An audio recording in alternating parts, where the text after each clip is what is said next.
Bonjour mes amis. La fois dernière, j'ai fait une petite vidéo sur mon TikTok parlant du culte de la personnalité et j'avais promis finalement en faire en toute intégralité sur ma chaîne YouTube et c'est ce que je suis en train de faire maintenant.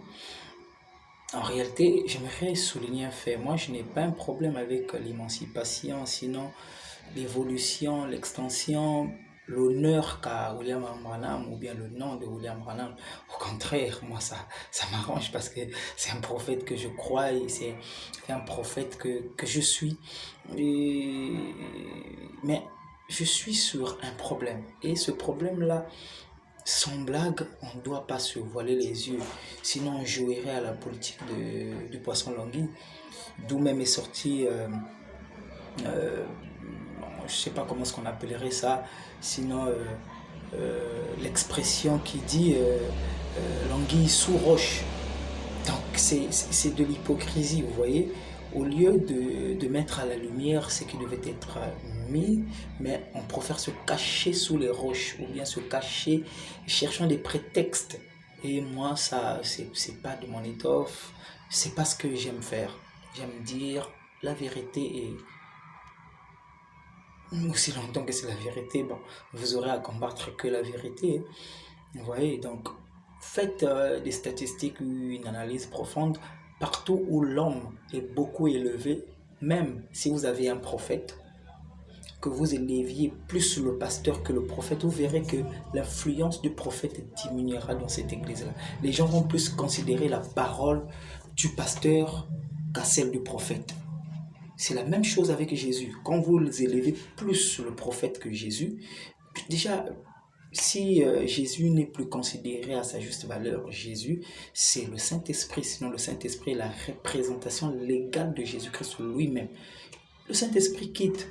C'est le fanatisme, c'est ça les symptômes, sinon les séquelles qui suivent après que le Saint-Esprit soit parti de votre congrégation. Vous verrez, les gens sont fanatiques, il y a des jalousies, il y a des haines, il y a des choses en fait subtiles, qui n'ont rien à voir avec l'esprit.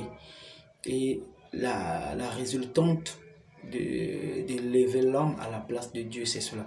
J'avais fait mention de l'âne selon les explications de ce fameux prédicateur. J'ai dit non, l'âne en bénéficiait simplement, mais l'âne n'était pas glorifié, l'âne n'était pas loué. Et quand vous allez prendre un verset comme quoi Moïse était prêché dans les synagogues, c'est vrai, on ne refuse pas qu'on cite Branham. Ça, c'est ce qui nous nourrit, c'est ce qui nous donne la foi. Mais jusqu'à aller à le louer, parce que le chant est une louange. Voilà. Mais comment vous louez l'homme? Ça, c'est la confusion du canot et en fait du conduit et le contenu conduit. Je vais prendre l'exemple, il y a un tuyau qui est là, vous voyez, le tuyau conduit l'eau. Et ce qui est important, c'est l'eau.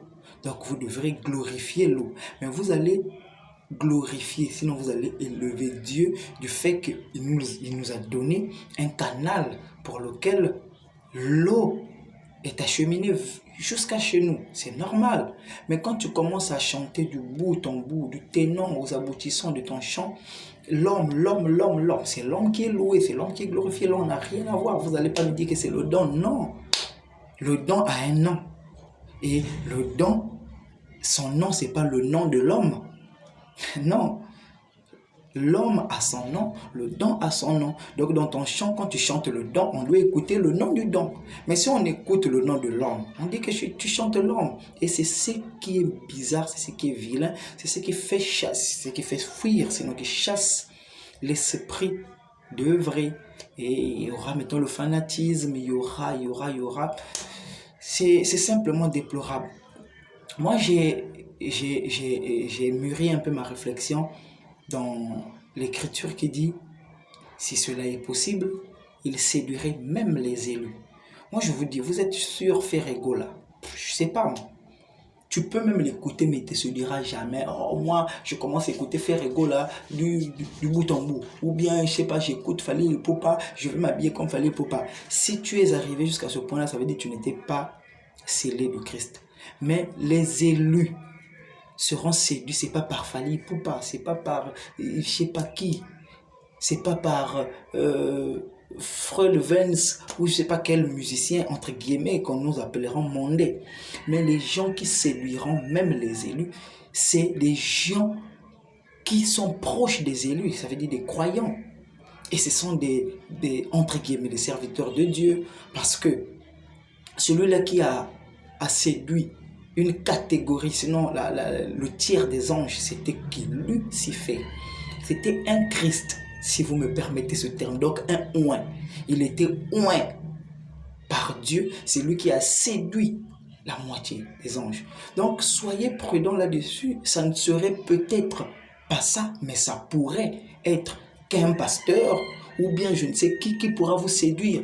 Oh, il y a un crime, je crois, le crime le plus meurtrier de l'histoire ecclésiastique aux États-Unis, mais c'était un soi-disant chrétien, un serviteur de Dieu, entre guillemets, un pasteur, qui a réuni les gens que Dieu, vraiment quittant la terre de souffrance, tout là, il a vraiment tué beaucoup de gens.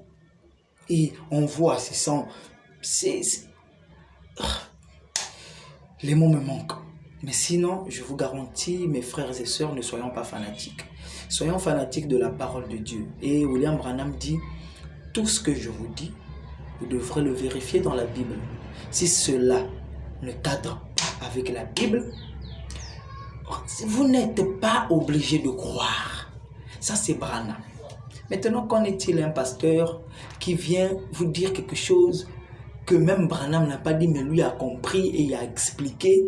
Et on vient encore d'un autre côté, il cite même mal la citation de Branham en question, donc il disloque, il place mal